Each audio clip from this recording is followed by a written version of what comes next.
여러분 안녕하세요. 오늘 2시 긴급 라이브가 편성됐습니다. 바로 기관지염 때문인데요. 이 기관지염이 유독 한국인들에게 많이 발병을 하는데 네. 예후가 그렇게 좋지 않다는 이야기가 있습니다. 근데 네네. 사실은 잘 몰라요. 그쵸? 네. 그래서 오늘 이 분야의 대가 진성림 원장님과 함께 기관지염에 대해서 정말 자세히 알아보는 시간 가져보겠습니다. 원장님 네, 안녕하세요. 안녕하세요. 진성님입니다. 오랜만에 정말 함께 하는데요. 네. 그동안 좀 어떻게 지내셨는지, 요즘 좀 병원 상황은 어떤지 이런 것 좀 얘기 좀 부탁드릴게요. 네, 그동안 사실 제가 24년 동안 개원하고 있는데요.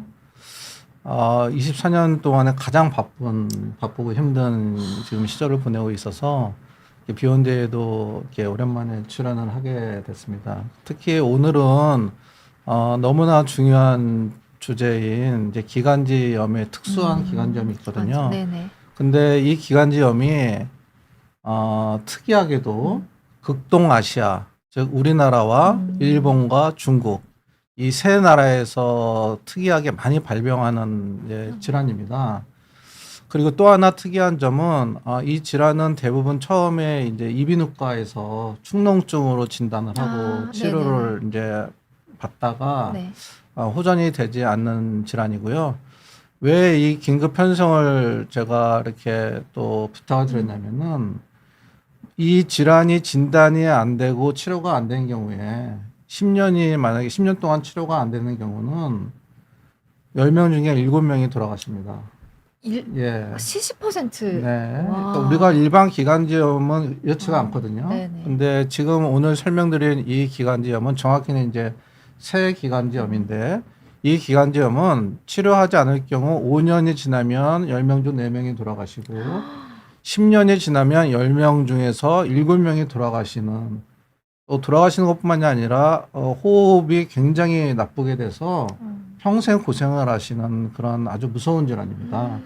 그래서 오늘 이 비욘디 구독자분들에게 이 질환을 소개해드리고 또 특히 이 비욘디 채널은 환자분들도 많이 보시고 또 의사 선생님들도 많이 보시기 때문에 이 질환에 대한 경각심을 가지고 여러분들이 건강 이야기는 꼭 시청자분들께 들려드려야겠다라고 생각을 해주셔서 너무 감사하다는 말씀 드리면서 네. 오늘 라이브를 시작해 보도록 하겠습니다. 네. 근데 이게 말씀을 듣다 보니까 이게 극동아시아에 왜 유독 많은지도 궁금하고요. 이게 네. 도대체 어떤 질환이길래 이렇게 좀 예후가 좋지 않은지도 궁금한데요. 또 슬라이드를 자세히 네. 준비해 주셔서 한번 보면서 배워보는 시간 가져보겠습니다. 네. 자, 오랜만에 여러분, 저는 오랜만에 이 강의를 준비하면서 세계 지도를 봤는데요. 우리가 보통 5대양 6대주 이렇게 얘기를 하지 않습니까? 그 6대주에는 여기 그림을 보시면 우리가 속해 있는 이제 아시아가 있고요. 유럽, 아프리카, 북아메리카, 남아메리카, 그리고 이제 호주적인 오세아니아 이렇게 6대륙으로 우리가 지리 시간에 많이 배웠습니다. 근데 지금 말씀드린 이 질환은요, 특히 여기 극동아시아라고 하죠. 여기 제가 박스를 해놨는데 여기에 속하는 한국, 중국의 일부 지역과 일본 요 세 지역의 발병률이 전 세계 1, 2, 3위를 차지하는 질환입니다. 그래서 그럼 과연 이렇게 우리나라에 특별히 많은 기관지염이 도대체 무엇인가 이것에 대해서 우리가 한번 살펴보기로 하겠습니다. 임상의 증례를 좀 말씀을 드릴게요. 모든 호흡기 질환이 그렇듯이 기침이 있고요. 가래가 있고 또 쌕쌕거리는 천명음이 있는데 이게 뭐 1년 한 달, 2달이 아니라 1년 이상입니다. 그러니까 굉장히 긴데요. 네, 2년, 3년, 4년 막 이렇게 진단이 안 되는 경우에는 그렇기 때문에 선생님 우리가 공부를 해봤지만 이렇게 기침, 가래, 천명을 하면 우리가 일반적으로 떠오르는 질환들은 네네. 뭐 천식, 네. 뭐 기관지염, 아니면 기관지 확장증, 그쵸. 뭐 COPD 네. 이런 게 대부분 떠오르거든요. 근데 특이하게 이 질환은 또 코도 막히고요. 이게 코가 목 뒤로 넘어가는 이런 후비루도 있고요. 코가 또 맑은 코 재채기가 아니라 노랗게 나오고 요러니까 요런 증상들이 있으니까 이제 이비인후과를 또 많이 가시게 약간 되죠. 충농증이라고 생각하실 것 그쵸. 같아요. 네. 그리고 실제로 사진을 찍어 보면 네. 축농증이 있어요. 아. 네, 축농증이 또 없는 게 아니라 우리가 부비동 사진을 찍으면 축농증이 동반되어 있으니까 선생님도 이거는 축농증이구나 하고 치료를 하는데 안 낫는 거죠. 우리가 일반 축농증은 그래도 2달에서 3달 정도 이렇게 치료를 하면 낫고 자꾸 재발하니까 수술까지 하는 경우가 있어요. 우리가 만성 네네. 축농증이 심할 때 수술을 하기 때문에. 근데 수술을 해도 자꾸 병이 안 낫는 거예요. 그래서 대부분의 이제 저희 병원에 오는 환자분들은 이제 이비인후과 선생님한테 치료를 오랫동안 받다가 안 나서서 오시고 또 다른 내과나 가정학과에서 치료를 받는데 이게 안 낫는 거니까 이상하죠. 네. 축농증인데 왜 안 낫지? 그래서 저희 병원에 이제 오시는 환자들 이게 증례입니다. 우리가 부비동 사진 이게 코 사진을 찍으면요. 여기에 보면 이게 박스가 2개 있죠. 네. 우리가 정상 부비동은 이렇게 공기가 들어가 있어야 돼요. 까맣게 보여야 됩니다. 여기 오른쪽은 까맣게 보이죠. 근데 왼쪽 여기가 왼쪽이거든요. 여기는 까맣게 안 보이고 하얗잖아요. 차 있는 것 같죠. 예, 완전히 보여요. 이게 고름입니다. 그래서 이게 축농증이 아주 심한 거거든요. 그러니까 오른쪽은 완전히 정상으로 이렇게 하얗게 까맣게 보이는데 왼쪽은 고름이 꽉 차 있는 거예요. 그러니까 누가 보더라도 축농증이다. 그쵸. 자, 이렇게 이제 진단을 하는 거죠. 그래서 저희 병원에서 이제 사진 찍었는데 축농증이 있었어요. 근데 이제 저는 이 질환을 알고 있으니까 환자분에게 환자분은 CT를 찍어야 된다. CT, 네네. 그러면 이제 환자분 어떤 분은 또 내가 왜 CT까지 찍어야 되냐? 나 축농증인데 과잉 뭐 검사 아니냐? 이러시는 분도 있고 또 어떤 분은 그래도 이제 제 말씀을 들어주시는 분이 있고 설득을 하죠. 이렇게 저설량 흉부 CT를 찍으면요. 여기에 이렇게 구멍 같은 게 조그만 게 여러 개 뚜루루루 보입니다. 네, 반지 보여요. 링처럼. 네. 이거를 이제 시그널 링셀, 시그널 사인이라고 그러는데 이게 기관지가 약간 늘어난 거예요. 근데 기관지 확장증처럼 많이 늘어난 건 아니고요. 아주 작은 기관지라고 있습니다. 우리가 제가 나중에 설명드리겠지만 여기는 기도, 여기는 기관지, 더 내려가면 세기관지 이렇게 우리가 해부학적으로 나누는데 이거는 보통 기도와 기관지보다 더 작은 세기관지에 염증이 생긴 거예요. 네. 그래서 확대를 해보면 요게 이렇게 크게 보이는 게 기관지가 아니라 바로 세기관지가 이렇게 확대되어 있고 여기에는 가래가 꽉 차 있는 겁니다. 그래서 이 소견을 보면은 이 질환이 세기관지에 염증이 생긴 질환이지 축농증만 단독 있는 질환이 아니구나 우리가 알게 되면 이 근본 원인을 치료해야지 축농증만 치료해서는 절대 낫지가 않고 말씀드렸듯이 10년이 지나면 7분이 돌아가시는 아주 무서운 질환으로 진행을 하게 되는 것입니다. 그래서 치료하지 않게 되면 이렇게 되는 거예요. 폐가 다 망가져요. 이렇게. 여기 지금 이게 지금 왼쪽 폐고요. 여기 이제 뭐 오른쪽인데 이 오른쪽 폐 다 망가진 거예요. 기능을 상실해요. 이렇게 무서운 질환입니다. 우리가 보통 기관지염 생각하면 기관지염은 그냥 간단한 거 아니야? 뭐 그냥 염증인 거 같고. 염증이니까 네. 뭐 어떤 분들은 그냥 도라지 먹으면 낫는 거 아니야? 배즙 먹으면 낫는 거 아니야? 약간 감기처럼 그쵸? 생각하실 것 이렇게 같아요. 너무 흔하니까 네. 그렇게 생각을 하지만 이 질환을 이렇게 생각했다가는 정말 큰일 나는 겁니다. 그래서 또 치료하지 않을 경우는 이렇게 폐섬유화까지 오게 됩니다. 와. 네, 폐섬유화 완전히 지금 벌집 모양이 돼 있거든요. 네. 이건 숨을 못 쉬어요. 폐섬유화도 완전히 중증의 폐섬유화를 진행하기 때문에 그래서 이제 돌아가시는 거거든요.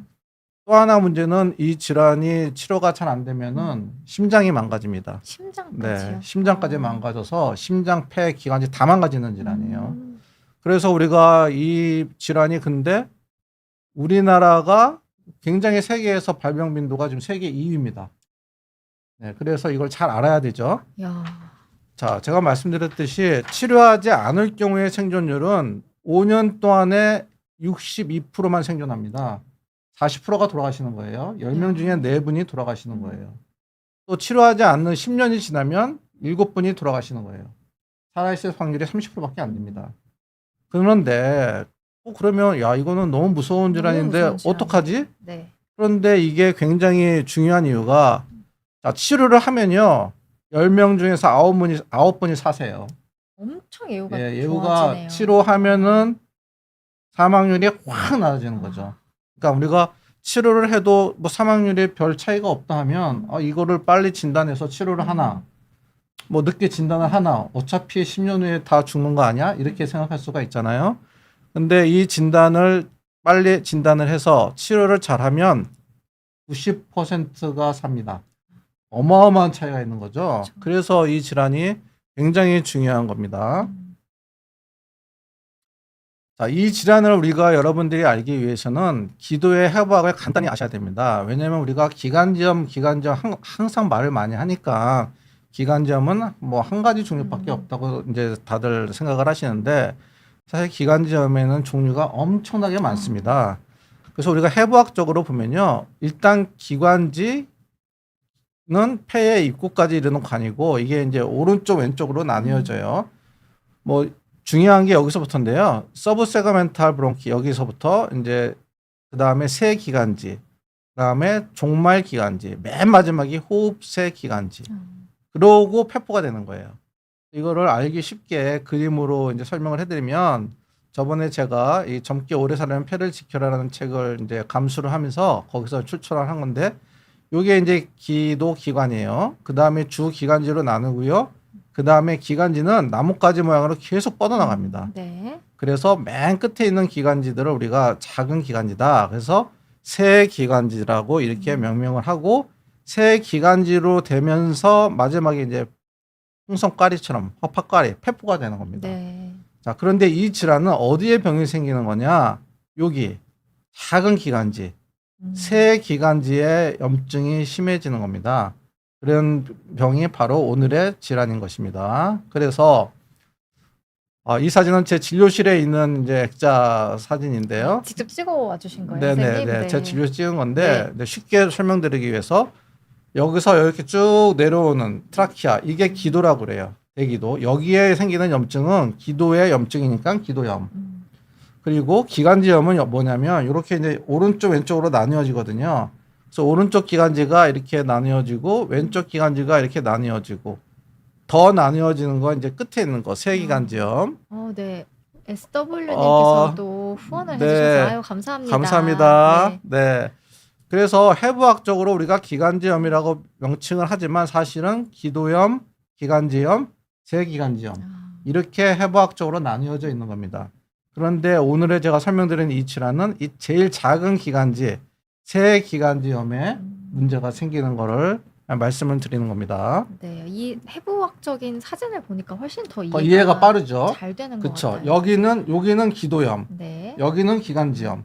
더 밑으로 내려가면 세기관지염. 네, 확실히 이제 이해가 되셨죠? 네, 하나만 여쭤봐도 돼요? 네네. 선생님? 네. 그 기관지 내시경을 선생님 네. 워낙에 많이 네네. 하시는데 어디를 보는 건지 이 사진이 나온 김에 기관지 내시경은 네. 일단 여기 후두 성대가 있고요. 네. 성대부터 들어가요. 트라키아까지. 네. 그리고 오른쪽 기관지 들어오고 왼쪽 기관지 다 봐요. 네. 그래서 여기까지 기관지 여기까지 그러니까는 세 기관지 3분의 1 전까지 보는 겁니다. 그렇게 다 볼 수 있는 예, 거예요? 예. 그래서 이 질환도 지금 말씀드린 이 질환도 정확한 진단을 위해서는 기관지 내시경을 해야 되는 겁니다. 야, 네. 근데 이제 기관지 내시경을 모든 병원에 살 수가 없으니까 네. 저는 이제 CT까지만 말씀을 드린 거고요. 너무 좋으신 질문 역시 너무 똑똑하신 거 아닙니다. 아니세요? 그러니까 정말 이게 네, 굉장히 가는 데까지 미세한 다 들어가는 가느다라고 거예요. 네. 다 이렇게 여기까지 다 구석구석 볼수 들어가야 있다는 돼요. 말씀이시죠? 네네. 네, 이해했습니다. 네. 자, 그래서 이제 기관지가 그럼 왜 중요하냐? 엄청 중요하죠. 왜냐면 우리가 폐까지 공기를 전달해주는 통로예요. 네.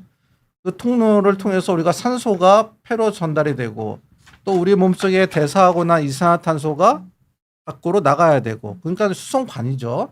수송관이고 또 우리가 외부에서 들어오는 공기는 이제 이물질들이 많고 그런 것들도 제거해주고 침입하는 균에 대한 면역작용, 점막의 섬액과 손모운동 이런 것들의 기관지가 있기 때문에 폐가 건강할 수 있는 겁니다. 쉽게 말씀드리면 폐를 지키기 위한 1차 방어 전선이라고 할 수가 있죠. 우리가 기관지라는 거는. 그래서 이런 기관지의 역할이 굉장히 중요하죠. 그러면 우리 기관지에 이제 생기는 병들이 아주 유명한 거는 여러분들 다 아시는 천식. 이게 기관지에 생기는 병입니다. 네. 또 기관지염. 기관지염. 또 그렇죠. 기관지가 좁아지는 병이 있어요. 기관지 협착증. 반대로 기관지가 늘어나는 거. 기관지 확장증. 또 기관지에도 암이 생길 수가 있습니다. 그래서 기관지 암. 또 기관지에도 폐렴이 생기는 경우가 있어요. 그걸 우리가 기관지 폐렴이라고 얘기를 하거든요.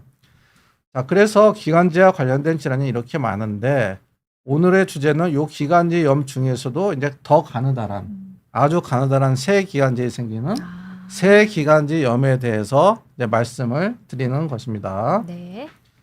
자, 그래서 이 환자의 진단명을 말씀을 드리면 이게 DPB라고 합니다. DPB가 이제 Diffuse Panbronchiolitis의 제일 앞자를 떼서 Diffuse의 D, 판, P, B, Bronchiolitis. 우리나라 말로 하면 이 Diffuse라는 거는 다 퍼져 있다. 판 브론키올라이티스는 전체 새 기관지예요. 그러니까 새 기관지 뭐 오른쪽에 일부만 있는 게 아니라 이 작은 새 기관지 오른쪽 왼쪽 다 네. 판 브론키올라이티스인데 완전히 퍼져 있다. 그래서 우리나라 말로 하면은 번발성. 이게 번발성이라는 말이 뭐 약간 어려운 말이긴 하지만 전체적으로 다 퍼져 있는 작은 기관지의 염증이다 해서 DPB 번발성 새 기관지염이다 이렇게 진단이 되는 것입니다. 네. 그러면 이 환자의 진단은 언제 발견됐을까 생각을 해보면요. 이게 사람들이 의학자들이 의사들이 좀 이상하게 생각한 게 1960년대예요. 60년대. 예, 1960년대니까 의심을 했어요. 이거 천식은 그보다 훨씬 더 오래된 질환이니까 네네.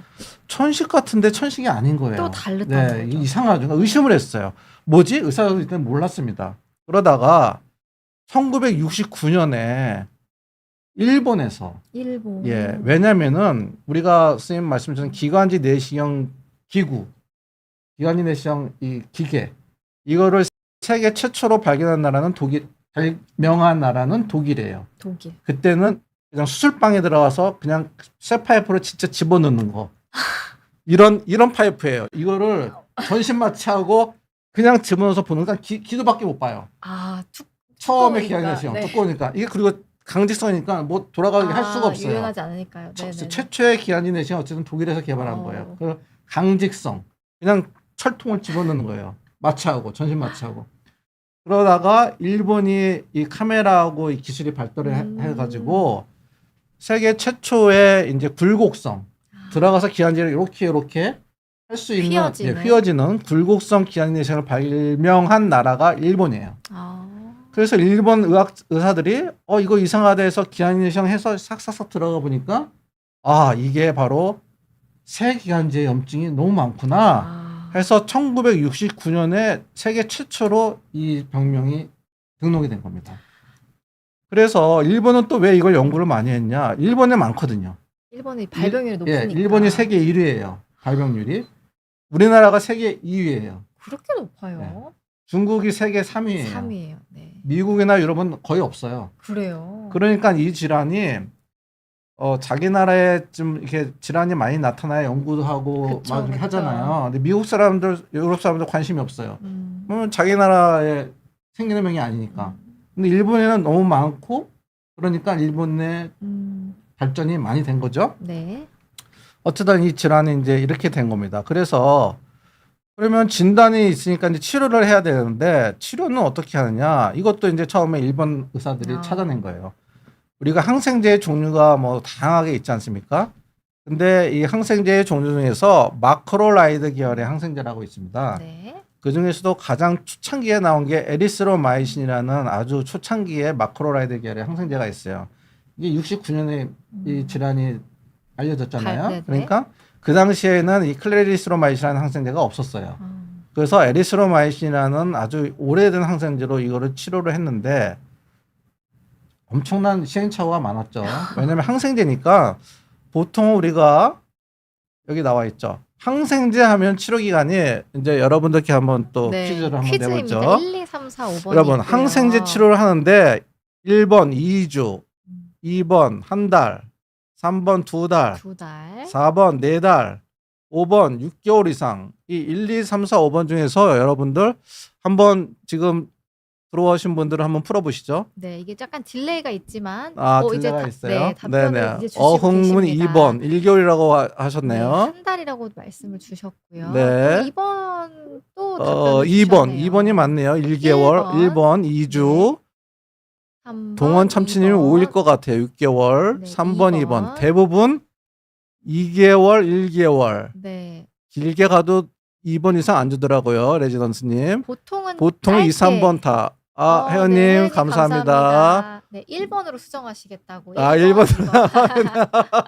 네, 여러분도 제 항생제 강의 많이 잘 들으셨네요. 네. 그런데 여러분, 이 질환은 아까 뭐라고 그랬죠? 이게 좀 특이한 질환이에요. 이 DPB, 범발성 쇠기관지염에 일본 학자들도 많이 해봤어요. 네. 일본 의사들도 2주 써보고 한 안 달도 나서, 써보고. 한 달도 써보고 안 나서, 2달 써보고 안 나서. 그래도 안 나요. 그럼 이거 어떡하지? 써야 돼 말아야 돼. 이제 항생제는 이게 그쵸. 다들 내성도 있고 부작용도 너무 길게 쓰면 많으니까. 안 좋다라는 그쵸? 인식이 있으니까. 그래도 항상 우리가 모든 분야에서 깨어있는 선각자들이 있잖아요. 용기 있는 사람들이 있어요. 네. 그렇죠. 어떤 일본의 의사가 아예 모르겠다. 6개월 써보자. 6개월이요? 왜냐면 그 당시에 결핵과 이거 비슷한 거 아니야? 결핵도 우리가 그 당시에는 그쵸. 9개월 치료를 예, 했어요. 그쵸, 지금은 그쵸. 결핵이 6개월 치료를 네. 받겠지만 과거에는 결핵도 9개월 치료를 했거든요. 거기에 착안을 한 거예요. 야. 그래서 야 이것도 한번 6개월 한번 써봐야겠다. 왜냐면 한 달 썼으면 안 났으니까 네. 6개월을 써보자 해서 6개월을 썼더니 확 좋아지는 거예요. 6개월이요? 네. 야. 그래서 이 치료는 6개월이다. 그랬는데 이 질환이 좀 이상한 거예요. 이 질환이. 결핵은 확실한 인펙션, 결핵에 대한 감염병이고 내성이 많이 생겨서 한 가지 결핵약이 아니라 그 당시 3가지 결핵약, 4가지 결핵약을 9개월 동안 쓴다 했는데 요 범발성 쇠기관지염은 물론 염증이 생기니까 균도 나와요. 근데 뭔가 이상한 거야. 좀 다르던가요? 달라요. 그래서 연구를 했죠. 이게 왜 이 항생제를 6개월이나 써야 되는가? 그랬더니 치료 기전이 우리가 마크로라이드 계열의 항생제도 아주 독특한 항생제입니다. 얘네들이 갖고 있는 거는 항균 작용도 있어요. 네. 그러니까 균을 죽이는 항생제의 작용이 있는데 요 마크로라이드 계열의 항생제가 특이한 하나의 특징이 있는데요. 이게 이뮤 모듈레이터라고 그래서 면역을 조절해주는 이게 다른 항생제가 갖고 있지 않는 면역을 조절해주는 능력이 있는 거예요. 그래서 여러분 이 마크로라이드계 항생제는요 엄청나게 다양하게 쓰이거든요. 네. 자, 폐렴을 치료하는 인펙션 그런 감염에도 치료가 쓰이고요. 결핵의 2차 치료, 결핵에 1차 약이 안 들었을 때 2차 치료에도 쓰이고요. 또 결핵의 사촌균, 비결핵 항상균 거기에도 쓰이고요. 네. 여러분이 너무나 잘 아시는 헬리코박터 파일라이. 네. 우리가 위에 있는 헬리코박터 세균을 치료할 때도 이 마크로라이드 계열의 약이 쓰여요. 네.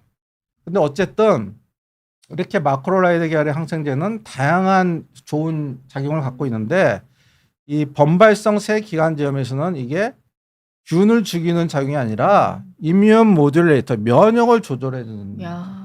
이게 이 질환이 면역하고 유전하고 관련이 있는 거예요. 네. 그런데 치료를 안 하면 이제 감염도 되고 여러 가지 세균들이 나오는 거예요. 그래서 이게 마크로라이드가 면역 조절제로서 6개월을 써야지 이 질환이 좋아지더라라는 거를 우리가 이제 의사들이 알게 됐죠. 자, 그러면 말씀드렸듯이 이게 범발성 쇠기관지염은 세균이 배양이 안 되느냐? 세균이 배양이 돼요. 세균도 있다. 세균도 네. 엄청 나쁜 세균이 나와요. 여러분 잘 아시는 슈도모나스, 네. 녹농균 이거 녹농균. 무지무지 나쁜 세균이거든요. 기관지의 확장증일 때 잘 나오는 세균. 범발성 쇠기관지염도 녹농균이 잘 나오고요. 또 세균이 헤모플러스 인플루엔자라는 세균이 있어요. 이게 인플루엔자가 있으니까 이거 바이러스 아니에요? 독감 아니에요? 이렇게 이거 오해하시는 분들도 많은데 이건 세균입니다. 헤모플러스 인플루엔자라는 이게 박테리아예요. 요 2가지 세균이 아주 잘 나와요. 그러면 우리가 DPB가 걸렸을 때 마크로라이드 계열의 항생제 에리스로마이신이나 클리도마이신을 쓰는데 만약에 녹농균이 나왔어요. 그러면 이 녹농균은 과연 치료는 어떻게 할까요, 여러분? 다시 한번 퀴즈니까 한번 풀어보시죠. 보기 5번까지 있습니다. 네. 범발성 쇠기관지염으로 지금 마크로라이드 계열의 항생제로 치료를 하고 있는 분인데 녹농균이 나왔어요. 그러면 1번 그냥 마크로라이드 쓰면 된다. 2번 2세대 세파 항생제를 써야 된다. 3번 2세대 퀴놀론 항생제를 쓴다. 4번 3세대 세파 항생제를 쓴다. 5번 뭐 페니실린 항생제를 쓴다. 요거를 네, 의견을 주시고 계십니다. 착한 1번 또 사톤만 나왔고요. 내년 4번 나오고 4번 프리지아님, 김준호님. 4번. 오, 이하자님, 김준호님, 이거 4번이 많네요. 엄청 농농균에 대해서 다 비욘드 구독자분들 4번이 야, 야, 4번입니다, 다. 이거는 어떻게 아니, 농농균을 다 하시는 거네요? 다 4번이라고 말씀을 주시는데요. 아, 역시 비욘드 구독자분들 수준은 거의 정말 닥터 수준입니다. 야, 맞습니다. 농농균에 대한 치료는요, 이 3세대 세파. 3세대 세파 중에서도 세프타지딤이라는 게 있어요. 네. 뭐 거기까지는 아실 필요 없지만 3세대 세파 중에서도 농농균에 효과가 있는 3세대 세파가 따로 있습니다. 어쨌든 그 3세대 세파를 써야 되는데요. 야, 우리 구독자님 제가 네. 놀랐습니다. 이걸 다 그러니까요. 맞히네요. 야. 야, 역시 비욘드 구독자님들 최고입니다. 그래서 이제 3세대 세파로 같이 치료를 하게 되는 겁니다.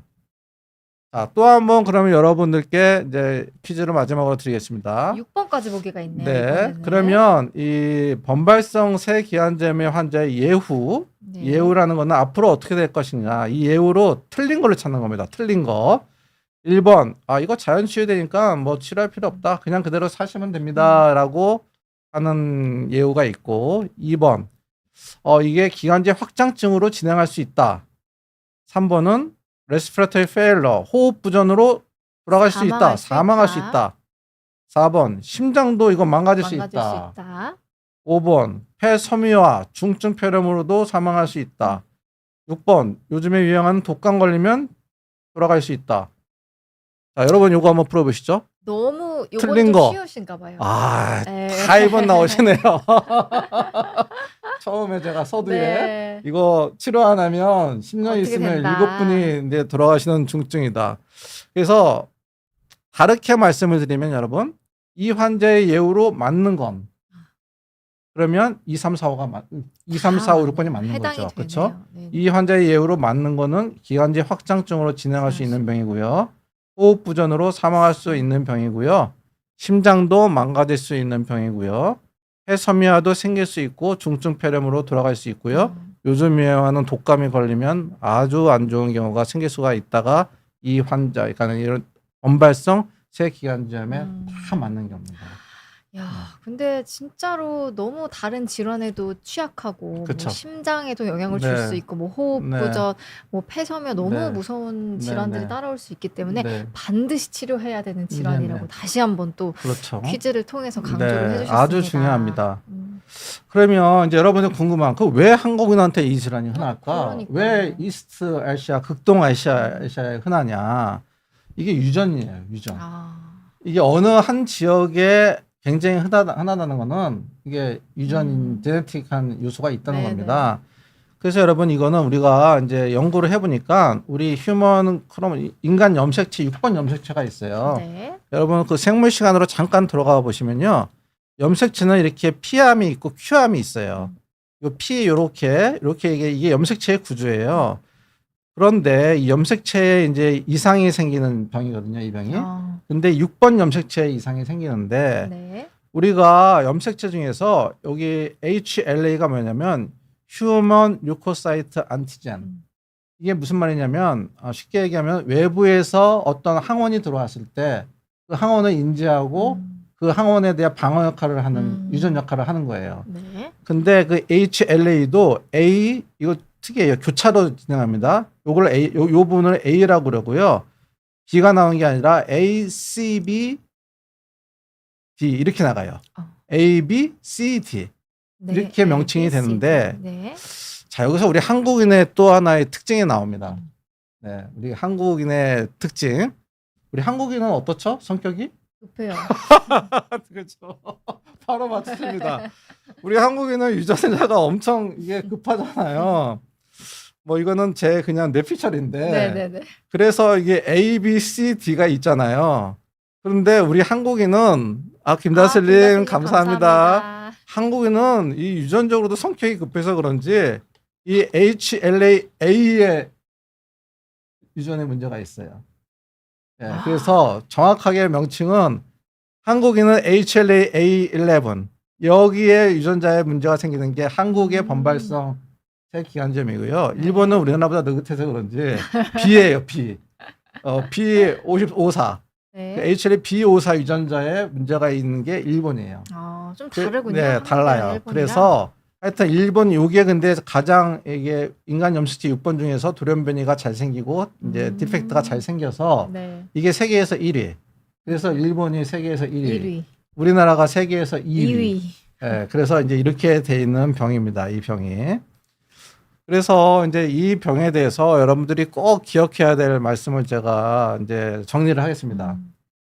이 질환은요, 우리나라가 세계에서 2위로 생기는 질환이기 때문에 우리나라 의사들이나 우리나라 환자분들이 처음 들어보는 질환일 거예요. 많을 거예요. 네, 여러분들이. 너무 그렇지만 생소합니다. 범발성 세기관지염이 이게 제가 40년 전에 의과대학을 다닐 때 해리슨이라는 의과 네, 교과서에서요. 저 구석에 해리슨은 그 외국 서양 미국 애들이 쓴 책이잖아요. 저 구석에 딱 2줄 나와요. 딱 2줄. 아시아에 흔하다. 뭐 치료 뭐 에리스로마이신이다. 네. 딱 2줄 나와요. 왜냐면 이거 자기네들 나라에는 이게 없으니까 관심이 없어요.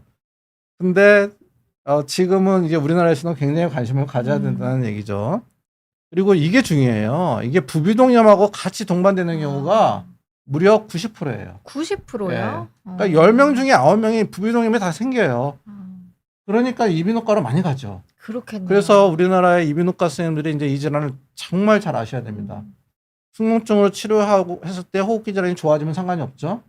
근데 축농증으로 치료했는데 자꾸 기침도 나오고 숨도 차다 그러고 가래가 나오고 반복된다. 네. 그러면 이비인후과 선생님들도 이거 혹시 비온대에서 강의했던 DPB, 디퓨즈 판 브론키올라이티스 아닌가? 그래서 호흡기 내과로 보내셔야 됩니다. 아니면 최소한 뭐 선생님도 치료할 수 있죠. 진단이 되면 항상 이제 뭐 클라리스로마이신 쓰면 되니까 네. 이비인후과 선생님도 치료할 수가 있어요.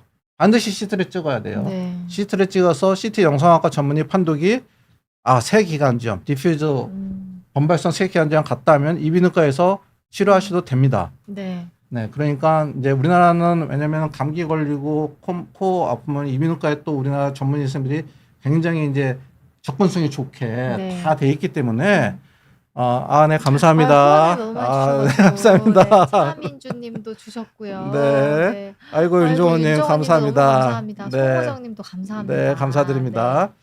그래서 하여튼 낫지 않는 축농증은 반드시 이 질환을 생각해야 의심을 된다. 해야 된다. 그리고 환자분도 자꾸 낫지 않으면 비온디에 보니까 이런 질환이 있다는데 저 혹시 CT 찍어야 되는 거 아닌가요? 하고 이렇게 한번 여쭤보고 그렇게 해주시고요. 단순 엑스레이로는 이거 안 됩니다. 단순 엑스레이는 엑스레이. 안 나온다는 단순 엑스레이 안 나와요. 말씀이시죠? 너무나 작은 기관지 확장증은 나올 수가 있어요. 네. 기관지 확장증은 그래도 조금 기관지가 큰 기관지가 확장이 돼서 네. 심하면 나오지만 새 기관지염은 엑스레이 무조건 거의 정상이에요. 아주 심하면 조금 보일 수 있어요. 그래도 단순 엑스레이는 이게 안 나와요. 그리고 이게 중요한데 천식, 만성 폐쇄성 폐질환, 만성 기관지염으로 굉장히 오진이 많이 됩니다. 증상이 비슷하잖아요. 그렇죠. 그래서 천식 치료 받고 천식 치료는 뭐죠 우리가? 흡입제잖아요. 네, 스테로이드. 네. 근데 이거는 흡입제로서 나는 게 아니에요. 이 세기관지염은 이거 클라리스로마이신, 에리스로마이신 항생제를 써야 되는데 우리가 천식은 항생제로 치료 안 하는 거거든요. 네네. 천식에서는 항생제를 쓰지 마라 그렇게 강조하는 거예요. 그러니까 계속 흡입제만 하는데 점점 나빠지죠. 그래서 이게 굉장히 어려워요. 천식으로 오인이 많이 되고요. 또 COPD로 오인이 많이 되는데 COPD도 치료제는 흡입제잖아요. 네. 근데 되게 중요한 사실이 있어요. COPD의 가장 흔한 원인은 뭐였죠? COPD의 가장 흔한 원인은 이거. 담배. 흡연. COPD는 무조건 흡연 병력이 있는 분들이 생기는 거예요. 그런데 여기 나왔죠. 5번. 요 DPB는 신기하게 흡연과 관련이 없어요. 이거는 또 그렇죠? 네. 이게 호흡기 질환인데 흡연과 관련이 없는 굉장히 독특한 질환이에요. 그러네요. 특이하네요. 특이하죠? 네. 근데 또 특이한 게 이 범발성 세기관지염은 남자한테 많이 생길까요? 여자한테 많이 생길까요? 흡연과 관련이 없어요. 여성한테 많이 생기나요? 그럼에도 남자? 기관지 확장증은 여자한테 많이 생길까요? 남자한테 많이 생길까요? 여성? 역시 우리 찍었어. 우리 정진 쌤은 저기 찍었습니다. 예, 빨리 공부하셔가지고 1년 만에 의과대학을 조기 졸업하셔가지고 네, 할 수 있습니다. 기관지 확장증은 여러분 여성한테 많이 생기는 병이고요. 이 범발성 새 기관지염은 흡연과 관련이 없는데 남자한테 75%예요. 이것도 참 되게 특이합니다. 특이하죠. 그래서 네. 이 병이 굉장히 특이하고 굉장히 이 병의 특징이 많은 거예요. 그래서 COPD하고도 감별을 할게요. 담배도 안 피는데 왜 COPD하고 증상이 비슷하지? 그리고 COPD 때 치료하는 우리가 이게 흡입제, 뭐 스피리바, 레스피린 이런 흡입제를 해도 좋아지지가 않아. 이 범발성 새 기관지염은 흡입제로 절대 낫지가 않아요. 네네. 흡입제로 하면 좋아져요. 천식이나 COPD는 좋아져야 되는데 안 좋아진단 말이에요. 그러면 이게 만성 기관지염이니까 항생제를 잔뜩 써볼까? 그래서 뭐 2세대 세파, 뭐 이런 항생제를 잔뜩 써도 우리가 2주 이상 안 쓰잖아요. 네. 마크로라이드 써도 2주 이상 안 쓰잖아요. 그러니까 만성 기관지염으로 치료를 했는데도 안 좋아져. 안 좋아져. 그러니까 이 병이 굉장히 어려워요. 오진이 엄청나게 많이 되는 병이에요. 우리가 이 병에 대해서 알고 있으면 혹시 이게 범발성 쇠기관지염이 아닐까 의심을 할 수 있잖아요. 네. 근데 우리가 이 범발성 쇠기관지염은 아예 내 지식의 범주에 없어요. 그러면 이건 진단을 못 해요. 왜냐면 너무 천식 COPD 만성기관지염하고 비슷하니까 그리고 부비동염이 생겨 있으니까 아예 이건 이 질환을 모르는데 어떻게 진단을 해요? 그렇죠. 그렇죠. 그래서 오늘의 제가 이 강의를 긴급 강의로 이게 여러분들이 많은 주치의 선생님과 이비인후과 선생님과 여러분들 많은 주위에 이 질환에 대해서 이거를 알려드리라고 이거를 이제 정리를 한 겁니다. 조금 이제 만약에 호흡기내과 전문의한테 가셔서 기한예정이 할 수 있으면 기한예정하면서까지 하면 더 빨리 더 정확하게 진단이 될 수가 있고요. 네. 치료는 마크로라이드계 항생제를 6개월 이상이에요. 네. 근데 이 질환이 6개월 써면 좋아져요. 재발을 잘합니다. 그래요? 릴랩스. 예. 그럼 그러니까 또 재발을 치료하는 거예요? 잘하면 그래서 제가 6개월 이상이라 쓰는 거예요. 또 재발을 하면 마크로라이드 계열 항생제를 또 1, 2주 쓰는 게 아니라 또 6개월을 써야 돼요. 그래서 이 질환은 굉장히 기관지 확장증과 또 심장까지 망가뜨리는데 이 질환을 여러분 그 진단할 때 이거는 이제 환자분들께서는 뭐 여기까지는 알 수는 없지만 이제 의사 선생님들을 위해서 팁을 드리면 요렇게 기침, 가래, 네. 숨이 약간 차요. 그런 질환이 왔을 때 제가 꼭 권고드리는 거는 이명님 감사합니다. 감사합니다. 네. 산소 포화도로 꼭 재보십시오. 자, 산소 포화도로 쟀을 때 천식이나 만성 기관지염은 산소 포화도가 중증이 아닌 이상은 떨어지지 않아요. 떨어져도 뭐 94%, 95% 이런데 자, 이거 말씀드렸죠. 이 새 기관지염은 폐포 가기 바로 전에 가스 체인지가 일어나는 단계의 염증이 생기는 거고 네네. 범발성 양쪽 기관에 생긴다고? 다 생기기 때문에 네. 호흡곤란이 천식의 호흡곤란보다 더 심해요. 그래요. 그래서 산소 포화도로 딱 재면요. 보통 85%, 85요? 88%, 90% 엄청나게 숨차요. 아. 그래서 이럴 정도로 떨어지는 거는 천식이나 COPD 만성기관염이 아니라 이거는 진짜 새 기관지가 지금 다 망가졌구나. 이렇게 생각을 하시는 것이 하나의 굉장히 중요한 팁입니다. 그렇군요. 굉장히 독특하고 또 아주 특징도 네. 많고. 특징도 많은데 네. 이거를 내 지식의 범주 안에 이게 없으면 진단을 못 해요. 진단이 참 네. 어렵다. 네. 왜냐하면 우리가 이제 이게 현대의학은 다 우리가 이제 영어로 공부를 하잖아요. 다 이제 서양에서 발전하기 네네네. 때문에 이걸 강조가 안 돼 있어요. 너무나 예. 서양에서는 자기들은 발명을 없어요. 안 하니까. 이 병이 없어요. 그러니까 이 병은 중국, 일본, 우리나라, 중국인데 그 중에서 과거에는 일본이 우리나라보다 경제적으로 상황도 나왔고 의료도 발전했기 때문에 일본에서 그나마 이 질환을 밝혀낸 거고 네네. 지금은 이제 우리나라도 되게 의료도 발전을 하고 이제 경제적으로 발전을 했기 때문에 우리나라에서도 이 질환을 사실은 이제 많이 관심을 가지고 치료를 해야 됩니다. 왜냐하면 이 질환이 그 생기는 환자 명수로 말씀을 드리면요. 통계가 11만 명당 11명이라서 4천만 명으로 계산하면 이게 16,000명 정도? 10년이면은 16만 명 정도? 그러네요. 예, 이거 굉장히 많은데 이게 왜냐면 적은 질환이 아니네. 노인 인구가 많아지니까 40대 후반하거든요. 이 질환이. 네. 40대 후반에 했는데 이 질환이 치료가 안 되면 40대 4,000명씩 계속 쌓이는 거예요. 그러면 노인 인구가 많아지니까 우리나라도 이제 이게 엄청나게 많이 쌓였어요. 이 번발성 쇠기관염 환자가. 그렇군요. 과거에는 우리나라도 40년 전에 얼마 안 됐죠. 네네. 근데 지금은 우리나라에도 많습니다. 음. 그래서 이 번발성 쇠기관염을 이제 여러분들이나 의사 선생님들이 아 이거 흔하구나 생각하셔야 되고 이런 굉장히 특징적인 소견들이 있구나라는 거를 생각하셔야 됩니다. 네. 아, 또 자. 후원을 엄청 주셔가지고 아이고, 인사 네. 잠깐 드리겠습니다. 네. 프리지아님 너무 감사드리고요. 살구사랑님, 이원희님, 영희님 다시 한번 감사드립니다. 네, 이것도 비욘디 네. 슬라이드 준비해 주셨네요, 선생님. 그렇죠. 비욘디는 여러분 항상 말씀드리지만 우리나라의 다양한 그 이런 건강 정보 이렇게 사이트들이 유튜브에 많은데 일단 비욘디는 최초의 건강의학 정보 사이트고요. 그리고 가장 전문적입니다. 그래서 사실은 환자분들에게 가장 도움이 많이 되는 그런 최고의 사이트고요. 제가 이제 호흡기내과라서 호흡기 건강의 길잡이다.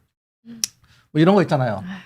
침대는 땡땡이다. 네. 이런 문구 있듯이 네. 비욘디는 호흡기 건강의 길잡이다. 아니 다른 뭐 안과나 산부인과 뭐 내부민외과도 마찬가지인데 이건 제 입장에서 이렇게 네. 아유, 말씀을 좀 감사합니다, 드려서 여러분들이 선생님. 호흡기를 지키는데 비욘디를 잘 구독해 주시고 또 이제 호흡기 환자들이 워낙 많으니까 주위에 많은 이게 알아야 되기 때문에 이 질환은 특히 진단명을 알아야 되는 거기 때문에요.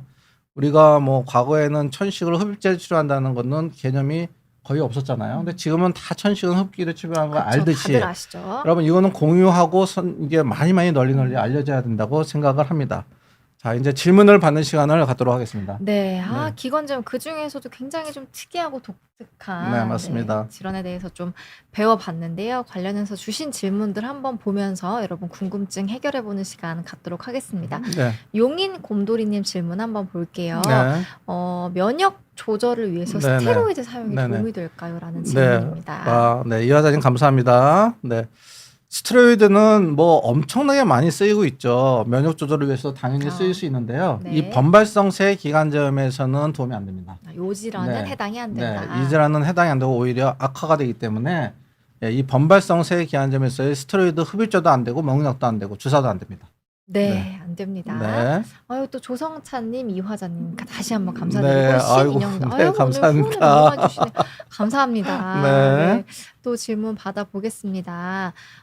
흡입제 포스터 스프레이 싱귤레어 거담제 항히스타민제 이제 뭐 흡입제도 하시고 약도 드시고 계신데 감기가 2개월 이상 앓고 있습니다. 네, 청진상 소리가 나고 가래가 많이 있는 것 같다는 소견을 들으셨는데 지금은 축농증이 좋아져서 항생제를 중단을 했는데 뭐 여러 가지 치료를 많이 그러니까 하신 것 지금 같아요. 이 질환하고 거의 비슷한 상황이죠. 네. 그렇죠? 그러니까는 착한 맛 던지드스톤기님은 혹시나 번발성 세기관점이 있을 가능성이 있기 때문에 저소형 CT 촬영도 해보시는 것이 추천드립니다. 네. 네, 조성래님도 후원 아유, 주셔서 감사드립니다. 감사하다는 말씀 드립니다. 또 이화자님 질문 한번 보겠습니다. 번발성 쇠기관지염 사실 저는 이 질환이 좀 굉장히 생소했는데 발병률이 이렇게 높다는 사실에 네. 좀 많이 놀랐거든요. 네. 이화자님께서도 처음 들어보는 진단명인데 우리나라에 흔하고 치료를 안 하면 죽는 병 다시 네. 한번 짚어주셨고 네. 원장님의 한계는 어디까지인가요? 이런 네. 또 말씀도 주셨고요. 네. 천식과 다른 점이 있을까요? 라는 질문 네. 주셨습니다. 천식은 이제 기관지의 원인은 기관지의 만성염증, 세기관지가 아니고요. 제가 아까 해부학 설명드렸죠. 네. 기관지의 만성염증으로 기관지가 좁아져서 생기는 병이죠. 그래서 기관지의 만성염증이니까 이때는 만성염증을 해결해주는 항염증, 그게 바로 스테로이드 흡입제. 그걸로 흡입해야 돼요.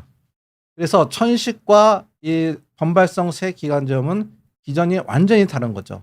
그게 천식과 다른 점입니다. 증상은 비슷한데 네. 원인이 완전히 다르기 때문에 치료가 완전히 다른 거죠. 천식일 때는 우리가 항생제 안 써요. 네. 근데 이 번발성 쇠기관지염은 마크로라이드기 항생제를 6개월 써야 되고 중간에 나쁜 균이 나오면 그 균을 죽이는 항생제를 또 써야 되고요. 그것이 아주 다른 특징점입니다. 네. 정지혜 님도 후원 주셔서 너무 감사하다는 아, 말씀 감사합니다. 드리겠습니다. 네. 또 K무비님께서 질문 주셨는데요.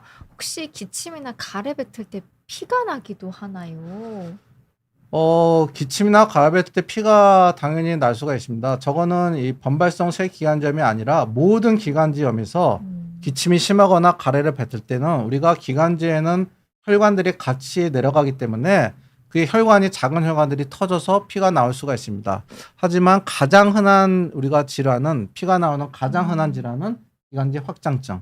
기관지 확장증일 때 가장 흔하게 이제 가래에 피가 나올 수가 있습니다. 네, 일단 근데 피가 나왔다고 하면 일단은 좀 병원에 가보셔야 그렇죠. 되는 피가 거죠? 나오면 왜냐면 폐암도 그럴 수가 있고 뭐 네네. 기관지 확장증 뭐 다양한 뭐 질환이 있을 수가 있기 때문에 가래에 피가 나오는 경우는 반드시 병원에 가서 검사를 받으셔야 됩니다. 네. 유진희님 아이고, 감사드립니다. 감사합니다. 그리고 조성찬님께서 혹시 천식도 좀 옮거나 전염이 되나요? 이런 네. 질문 천식은 주셨는데요. 절대 전염이 되는 질환이 아닙니다. 네. 천식은 전염성이 전혀 없습니다. 네. 그리고 기관지염은 어떻게 발생하나요? 증상이 있을까요? 라는 질문인데요. 기관지염은 우리가 가장 흔한 거는 바이러스. 음. 네, 그냥 감기 바이러스나 호흡기 바이러스가 들어가서 생기는 게 가장 흔하고요. 두 번째는 이제 세균이 들어가서 일으키는 게 흔하고, 세 번째는 어떤 유해한 물질들, 미세먼지나 아니면 아주 그 매연이나 뭐 아니면 특수한 무슨 화학 물질에 이런 거에 노출이 됐을 때 이제 기관지염이 생기죠. 네. 네. 아유, 김진원님께서도 항상 새로운 정보 너무 감사드린다고. 감사드립니다, 아유, 김진원님. 후원을 주셨습니다. 네. 감사합니다. 그리고 요즘에 가습기 사용은 좀 어떻게 보세요? 범발성 새 기관지염이 있을 때는 사실은 그 가습기를 사용하는 게 도움이 되지만 관리는 너무 잘 하셔야 되죠. 관리에 문제가 있습니다. 관리를 이제 옛날에는 뭐 가습기 살균제 그런 사건도 있었듯이 가습기는 또 청소를 관리를 잘 안 하면 오히려 거기에서 박테리아가 이제 배양되거나 그럴 수가 있기 때문에 관리를 잘한다는 조건 하에서는 도움이 됩니다. 네. 그렇군요. 네. 저도 요새 가습기 엄청 빵빵하게 틀어놓고 항상 네네. 잠을 자는데 네. 진짜 말씀을 해주셔서 엄청 깨끗이 네네, 씻고 있거든요. 맞습니다. 그러니까 관리를 관리를 안 잘하는 하면 전제하에는 도움이 네, 되죠. 관리를 네. 꼭 잘하셔야 되는 거 네. 명심을 해주시면 네. 감사드리겠습니다. 네. 그리고 혹시 요 질문 한번 볼게요. 폐기관지염, 천식, COPD, 만성기관지염 증상만으로 구별하기는 좀 어렵죠. 그렇죠. 증상은 거의 동일 네. 소유하기 때문에 증상으로서는 저거를 완벽히 구별하기는 좀 어렵고요. 그런데 이제 천식 COPD 같은 경우는 부비동염이 많이 동반되지는 않기 때문에 이거는 부비동염이 90%가 동반을 하니까 네네네. 그걸로 좀 힌트를 잡을 수 있습니다. 내가 부비동염이 있으면서 천식이나 기관지염과 비슷한 증상이 있으면 그리고 반복되면 이게 이제 범발성 쇠기관지염이 아닐까 생각할 수 있는 아주 중요한 단서가 되고요. 아까 말씀드렸듯이 숨찬 게 좀 많이 숨이 차요. 네, 그리고 산소 포화도 좀 많이 떨어져 있어요. 네네. 그리고 뭐 우리가 폐섬유화증하고 진단하는 감별 포인트는 폐섬유화증은 가만히 있으면 숨이 안 차요. 움직여야 숨이 차요. 폐섬유화증은. COPD도 비슷해요. COPD도 네네. 가만히 앉아있을 때는 숨 들차는데 움직일 때 숨이 차는데 이 범발성 쇠기관지염이 숨 찬 거는 가만히 있어도 숨이 많이 차요. 이게 또 되게 이게 굉장히 또 특징이네요. 특징이에요. 가만히 있어도 이미 정상 상태에서도 우리가 가스기관이 안 되기 때문에 가만히 있어도 숨이 차요. 이런 것들이 또 하나의 감별 포인트라고 할 수가 있습니다. 그렇군요. 네네. 네, 특징을 좀 잘 짚어주셨으니까 네. 확인해 보시면 좋을 것 같습니다. 네. 그리고 이제 요 치료가 항생제를 6개월 이상 장기 복용해야 된다고 말씀 주셨는데 네. 혹시 뭐 설사나 뭐 이런 부작용이 생기시는 분들이 있거나 뭐 그러면 어떻게 좀 해야 되는지. 그 마크로라이드 계열의 항생제 중에서 가장 흔한 부작용이 설사입니다. 그래서 설사가 잘 흔하게 나타나요. 근데 이제 설사가 만약에 너무 심하면은 이제 거기에 따른 지사제나 뭐 유산균이나 이런 것들을 같이 복용을 하면 되고 정말 너무 심해서 도저히 못 먹겠다면 중간에 끊어야죠. 중단을 네, 하는 경우도 있군요. 잠깐 끊는 경우도 있습니다. 우리가 결핵약 같은 경우도 간 기능이 너무 나빠지거나 그럴 때는 네네네네. 일주일 정도 끊거든요. 네. 그래서 총체적으로 우리가 6개월 치료를 한다고 했을 때 저런 부작용들이 좀 심하다. 그럴 경우에는 뭐 설사가 정말 하루에 10번씩 하면 전해질 부족이 와서 그걸로 사망할 수 있기 때문에 그럴 경우에는 약을 끊어야 돼요. 네. 그렇군요. 네네. 아주 심하면 중단을 네네. 하는 경우도 있다라고 네. 답변을 주셨습니다. 아유, 네. 시간이 벌써 50분이 금방 네, 지나갔습니다. 정말 빨리 선생님. 갔네요. 정말 빨리 갔습니다. 네. 아, 오늘 진짜 번발성 세기관지염에 대해서 너무 어디서도 들을 수 없는 네. 강의를 해 주셨는데, 뭐 어떤 특징을 가지고 있는지, 뭐 치료는 어떻게 하는지, 뭐 우리가 좀 주의해야 할 것은 무엇인지 너무나 자세히 짚어 네. 주셨습니다. 많은 분들께서도 아마 유익한 시간이 되셨을 것 같고요. 후원도 오늘 너무 많이 해주셔서 다시 한번 감사의 말씀을 드리면서 오늘 라이브 마무리해 보겠습니다. 선생님 너무 네, 감사합니다. 고생하셨습니다. 감사합니다. 네, 고생하셨습니다.